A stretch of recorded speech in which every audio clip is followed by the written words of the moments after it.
¿Que van a hacer una nueva serie del Señor de los Anillos? ¿Que Tolkien era católico? Pues sí, esta es la manera más sutil que tengo de ir al tema que me interesa. Bueno, no sé si os lo había dicho, pero la tesina que estoy haciendo para el trabajo de fin de máster es sobre Tolkien. Y entonces investigando me he encontrado con una serie de datos súper interesantes. Como por ejemplo, que el tutor legal de Tolkien era un sacerdote católico español del puerto de Santa María, que su familia de Jaén llamaba el tío Curro. ¡Curro! ¡Curro! ¡Curro! De las cosas que uno se entera en la vida, ¿eh? Ay, Dios. Bueno, supongo que sabéis quién es Tolkien.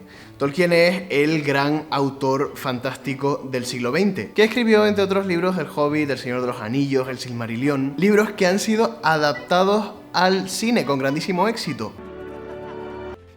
Pues bien, hoy os quiero hablar de la religión de Tolkien.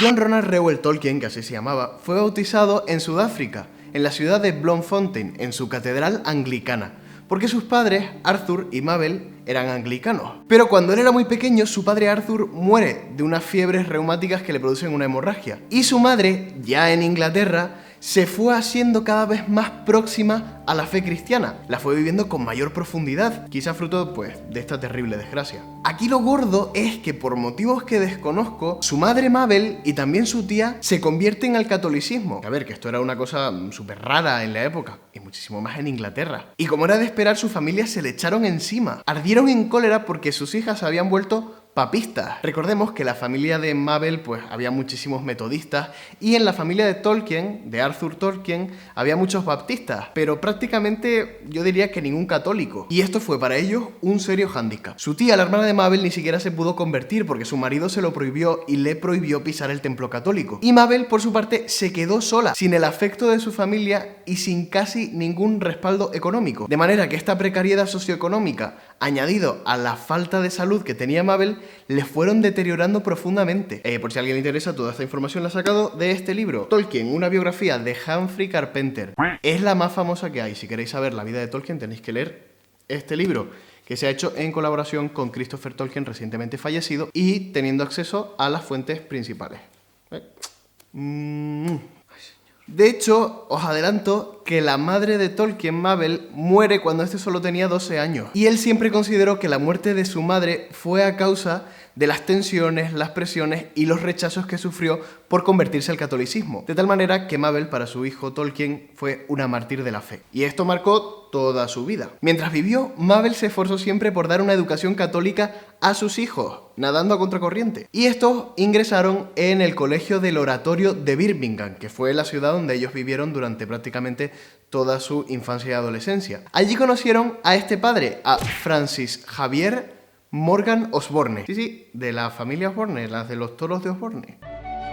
Pues gracias a este sacerdote, que tenía posibilidades económicas, ellos lograron subsistir en un momento de gran precariedad. Y de hecho, gracias a este sacerdote, Tolkien pudo continuar sus estudios. Primero en el colegio del oratorio y luego en el colegio King Edwards, uno de los más prestigiosos de la zona, por lo que pudo aprender griego, latín, las lenguas antiguas y todo lo que a él le gustaba. El tío Curro, como lo llama su familia, se convirtió para ellos no solo en un sacerdote de confianza, sino también en un amigo fiel. Lo que es más, a la muerte de su madre Mabel, Francis Xavier Morgan se convirtió en el tutor legal de Tolkien. De hecho, él lo llamaba su segundo padre. De tal manera que esta es la interrelación que hay entre Tolkien y España, su tutor legal, que era del puerto de Santa María de Cádiz. Por esta época, Tolkien se enamoraría de una muchacha llamada Edith Pratt, pero el hecho de que esta Edith perteneciera a la iglesia anglicana y no a la católica pronto se convirtió en un serio problema para Tolkien. De tal manera que después de muchos rifirrafes y altibajos, ella termina convirtiéndose al catolicismo. Esta chica era huérfana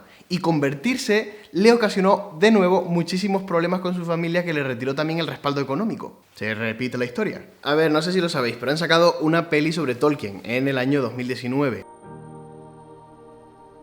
En el que se refleja sobre todo la historia de este primer romance de Tolkien con Edith, que luego se convertiría en su mujer. En la peli no se dice prácticamente nada de todo el tema anglicano-católico. Claro, En la peli tiene el predominio, el amor romántico. Pero este tema es muy importante y se lo han olvidado. En definitiva, gracias a este padre, Tolkien pudo estudiar todo lo que aprendió en la universidad, que le llevó luego a convertirse no solo en un profesor de prestigio, sino en uno de los escritores más famosos a nivel internacional del siglo XX, sino el más, claro. A ver, y algunos especialistas han intentado establecer la relación que hay entre la cultura andaluza del padre Francis Morgan y las obras fantásticas de Tolkien. Y es que esto es súper interesante, porque se dice que todo el carácter folclórico, alegre, jovial, luminoso de la comarca puede haberlo recibido Tolkien de la herencia de su tutor legal. Y lo cual no es descabellado, porque digamos que la sociedad de Inglaterra, menos en el siglo XX, no era un ejemplo de festejos y jolgorios. Hay también quien establece una relación entre el papel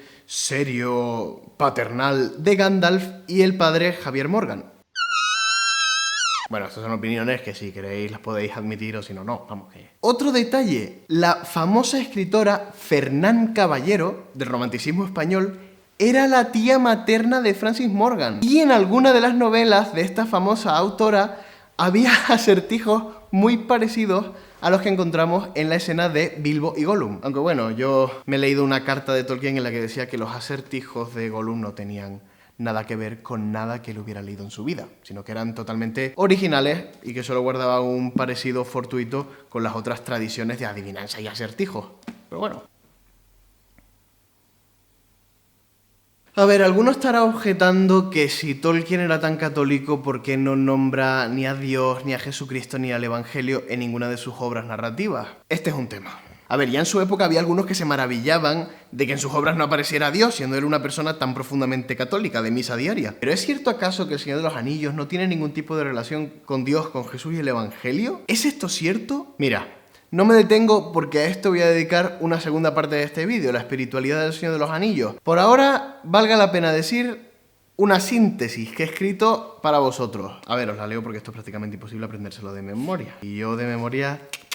algo fatal. La obra de Tolkien me parece maravillosamente cristiana en cuanto que nos catapulta al infinito, a la belleza de lo maravilloso, a una magnitud fantástica donde se explican de manera simbólica las verdades más profundas de nuestra fe, aunque no nombre, evidentemente, a Jesús. No sé si os queda claro con esa explicación, pero...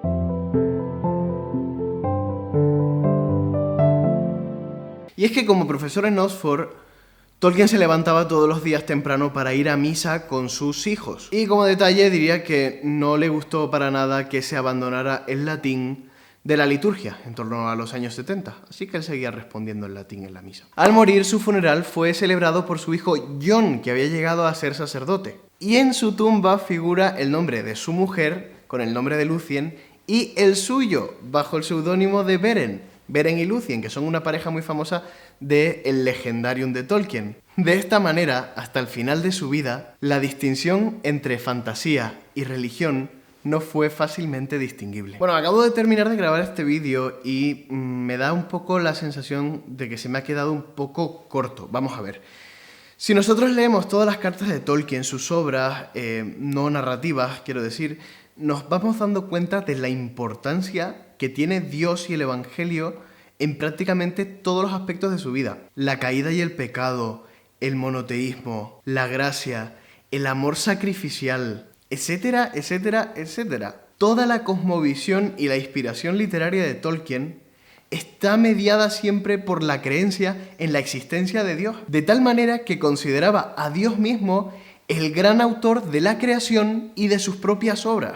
De manera que él se consideraba a sí mismo un subcreador, es decir, alguien que participa en la dinámica creativa del Dios Altísimo, o algo así. Y lo dicho, espero sacar un segundo vídeo hablando de algunos de los elementos de la espiritualidad del Señor de los Anillos, que es que eso da para mucho, y del Silmarillion ni te cuento. Así que nada, si queréis enteraros de cuándo voy a sacar esos vídeos, pues no olvidéis darle a... bueno, donde sea, a la campanita, que la encontráis en mi página de YouTube. Bueno, y si queréis os podéis suscribir, que está a un clic de distancia. Bueno, nos vemos en Twitter y en Instagram, que también estoy por allí.